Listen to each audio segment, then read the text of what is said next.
Grand day, everyone. Welcome to the Chitty Chat Room. I know it's been a while, and if you're wondering where I've been, if you're concerned at all,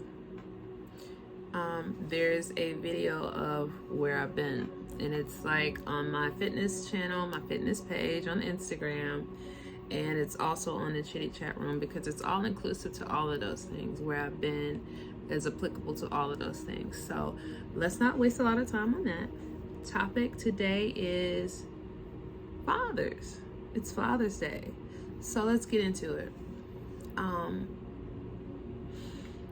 What I've noticed is a large amount of fathers in the urban community, let's say that. I'm certain it's all across the diaspora. However, I'm from the urban community.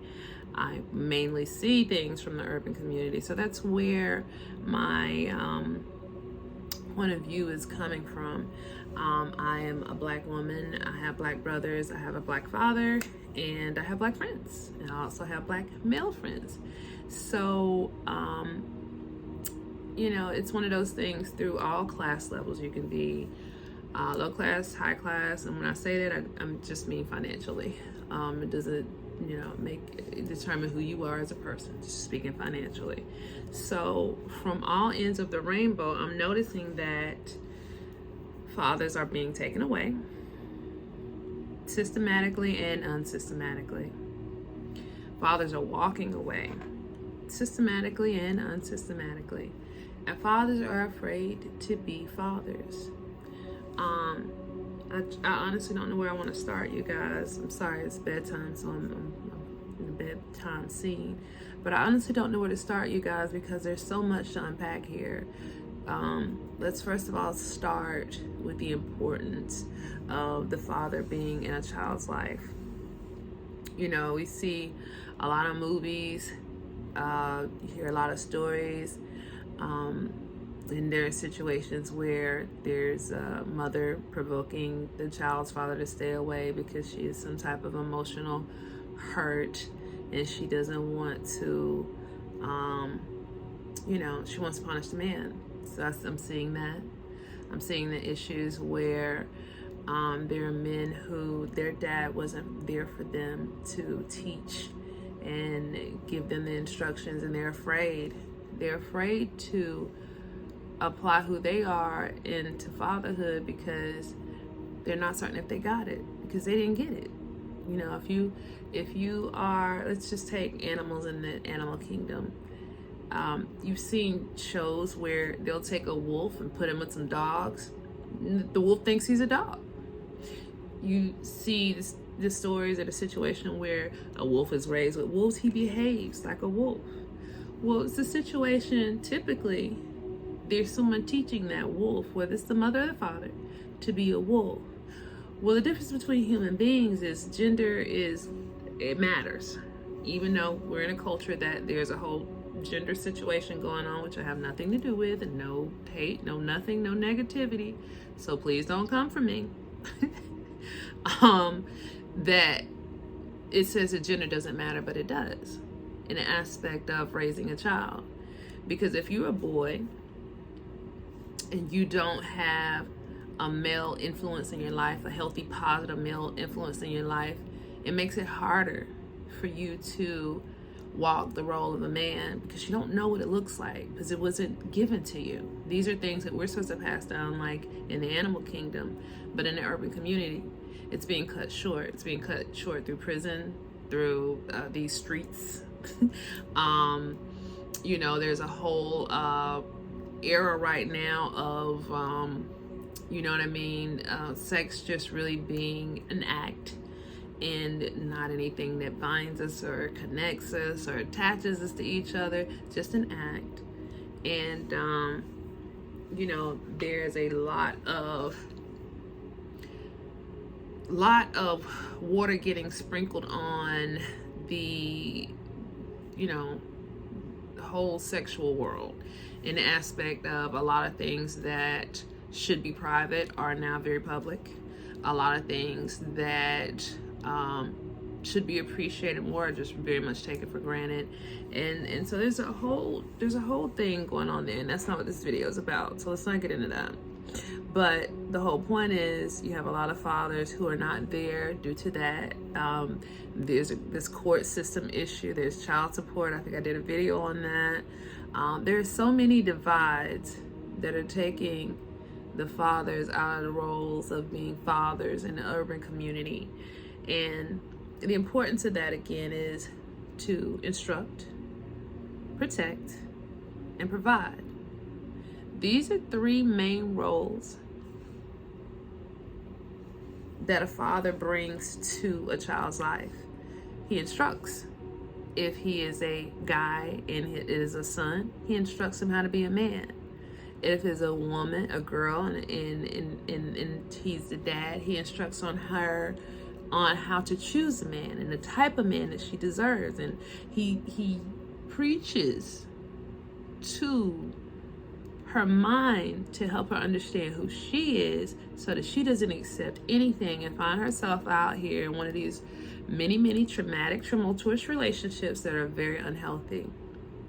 And without that proper teaching, a girl can fall for a lot of things, especially if she really does not know. She's really naive to the game because it was never given to her. And the role is for a father to give a girl the game, to give his daughter the game. A role for the father is to teach him how to treat women, how to date women, how to get women. Let's face it, boys teach boys how to get women. But if it's a healthy situation where the father is there and he's teaching in a healthy way, then this is productive. And I know you have some fathers that don't really know how to give good instruction in that, and that's not what I'm here for. What I'm here for is to state the fact that this divide causes a lot of pain in the children. And with the children coming up in the pain, it's almost like a horrible re-giftable Christmas gift. This gift just keeps going down the family. It's same ugly, hard, crusty fruitcake that was gifted from your mother to this daughter is now gifted from this daughter to her daughter, and so on and so forth, and the sons, and it's just limitless how this bad gift gets passed around and passed down, and we don't even realize it. We're moving subconsciously half the time, not even realizing the detriment that we're doing. I'm pretty sure I said this in my child support video. I remember being a bitter baby mama at one point in my life. And if he pissed me off, I was like, oh, well, you ain't gonna see your kids. You know what I mean? And it's like, I realized the detriment that I was doing after a point to my kids. It wasn't, and that turned it from being completely about him to them. They are most important to me. He's important. I'm cool with my children's dad at this point in life. I have made a huge effort to be friends and co-parent well because they need their dad. They need that instruction. They need to know that they are supported on both sides. They need to know that they are protected if things go awry. Hey, my children know to call their dad if things go awry. I mean, they can call me too, I'm not saying that. But typically when certain things go a certain type of wrong, they call their dad. They know he provides. He's always been an awesome provider for them. He may have even provided too much, but they know that their dad is a provider. They know if they need clothes, he got them. If they need shoes, he got them. There's nothing that they can need that he won't have them for. This is also a result of me dealing with myself, healing myself, so that I could come to the point where I could co-parent with this man for the benefit of these children. Now, it took me a little minute, y'all. It did. I can't remember what it was that actually showed me the error of my ways, but it took me a little minute to not be that bitter ex-wife baby mama, because I was. I'm not proud of it, but it was a true situation. But that not healing myself hurt my children, because it took time away from their dad when it was very crucial. And I regret that. To any moms out here that you're hurt, maybe what he did was really foul. It was really messed up. I'm sorry for that. But if you keep him away from the kids, if he's not someone who's a threat to them, like really hurting them, like really, really hurting them, then you're hurting them. I'm speaking from experience. You're hurting them. If you're bashing their dad, you're hurting them. If you're talking about how horrible of a person he is, you're hurting him. Because guess what? They know deep down, inside and out, that they are half him and half you. So if half of them is fucked up, as you say, what do you think they think about themselves? Let's just sit with that a minute. You know what I mean? I'm just going to put that to the side, but sit with that a minute. If you're telling them that half of them is messed up, what do you think they think about themselves? I wouldn't advise. I would say pray. Find whatever your faith or your foundation, something that you can stand on and believe in. Work with that. And heal yourself. That's the best gift you could ever give your children, is to heal yourself. And this is male and female. The best gift you can ever give your child is to heal yourself, because when you heal yourself, you think clearly and you make logical decisions based on what's best for them, not how you feel. Again, this is from experience, you guys. I'm not pointing any fingers. I gotta been there, done that shirt for that. So, not proud of it. It's one of my major regrets. The father needs to be able to protect. And if you are keeping the father at a distance because you're upset because he was with Big Booty Judy, you're going to make them feel unprotected. They're going to be, in a sense, unprotected, because we as women, we can protect too, to a certain extent. But we're not a man, so we couldn't dare do what a man does. I mean, we could, but to what detriment? I mean, at what cost? What real cost does it cost you to try to do what a man does, to try to be a man and try to match a man's energy? And what benefit does it have? What benefit does it have for you to be out here like Bruto from Popeye, you know what I mean, trying to muscle your way through things? What benefit does it bring to your life? A father instructs, provides, protects. And if he does not have visitation, it's hard for him to do that. There are a number of things that could keep him from visitation. This situation we were just talking about, where the mom is hurt and she's taking her pain out on him, but it's really hurting her kids. That's one way. Jail, prison systems. I don't have to say this. We already know it, but I'm gonna say it. The prison systems target Black men, minority men. They target urban communities. Because why? If you go through most urban communities, you're gonna see a lot of single mother homes. And I would say single parent, but you're gonna see way more single mother than anything else. There's some two-parent families. I'm not saying that it doesn't exist. I'm not saying that at all. But the majority of what you're going to see in an urban community is a single mother household. And the government supports that. You know why they support that? Because it's easier to influence your children. If you don't have a man of sound mind helping you to instruct and teach your children, guess who's teaching them? Social media. You got Instagram, Facebook, Twitter, Snapchat, and whatever else the rest of them is. The internet. Oh, TikTok. TikTok is a major one that is causing detriment to our children. TikTok is harmful in the developmental part of our mind, in the fact of paying attention, because we're so used to seeing how TikTok works and the trends. It's every week it's a different trend. We're losing the ability to keep attention. Side note, let's put that right back over there, right back to the children. TikTok, the internet, the news, The schools. If you could get an honest conversation with a middle schooler these days, these schools are wilding. These kids are wilding at these schools. I had a conversation with my child, and my child was in middle school about 6 years ago.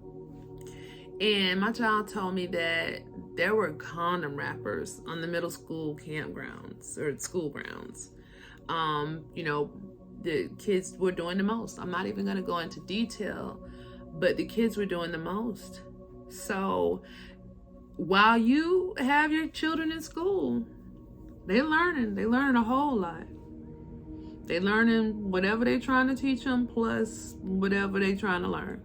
So, that's everybody's teaching your children but who should be. And that is the mother and the father.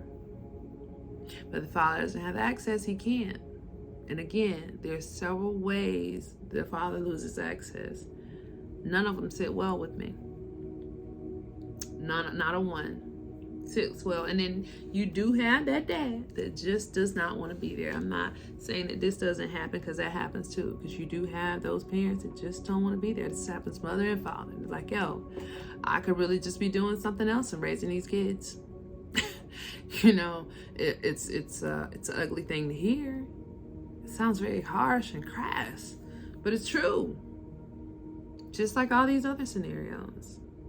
So what are we going to do as a community? How are we going to make this change to allow the fathers, welcome the father's protection, provision, and instruction into our children's lives? Listen, when my son is acting up, I have a 12-year-old, and when he's acting up, I call his daddy with a fury and a passion. Hey, can you please talk to your kid? Why? Because there's something about that masculine voice that gets through that this feminine voice does not. He hears me, he sees me, but I'm not really a threat to him. His dad? Another pair of cojones? Oh, he tighten up real. Oh, yes, sir. You know what I'm saying? Nigga crazy. I ain't messing with him. Like that, I don't say a child should be scared, but there is a good, healthy fear in that. It's like you fearing your creator, you know what I mean, or respect for your creator. There's a healthy respect in that. So I think we really need to sit down as a community and have the conversation of the importance that a father's role plays in our children's lives, and the lack thereof is detrimental to a magnitude I cannot even express to you guys.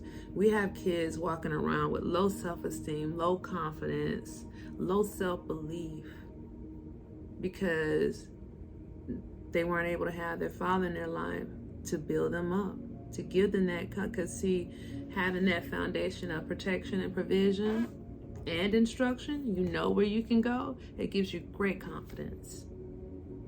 And if you don't have a place you can go for these things, that confidence is replaced with anxiety and fear.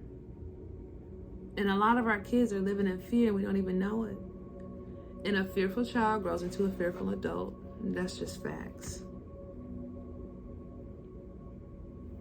So I feel as if this topic is so important, the importance of a father's role in a child's life, that it cannot miss our attention anymore. We have to figure out as a whole what we need to do to fix this issue that is hurting our children. How much of our pride do we need to swallow to understand and put aside the things that we're feeling to put our children first, so that they succeed, so that they're healthy, they're happy, and they have lives that they deserve. And then we're passing them down good gifts versus negative ones. Because if you think about it, at the end of the day, those negative gifts that we're passing down to our children were passed down to us. I look at it like this. Let's kill the cancer. Let's kill the thing that's growing, that's killing us all. that ego, that divide is really hurting us. So let's see how we can mend this divide and thrive and grow and teach our children how to thrive and grow. If you're making it happen by yourself as a mom, think about how much easier it would be if the dad was there and participating. There's so many ways around it, so many ways to help these situations, and I know some of them are very difficult, and some of the men are not good men. But where there's a will, there's a way. And I think everybody has to figure out the way so that our children can be happy, healthy, and have a bright future. Peace and light. Have a good night.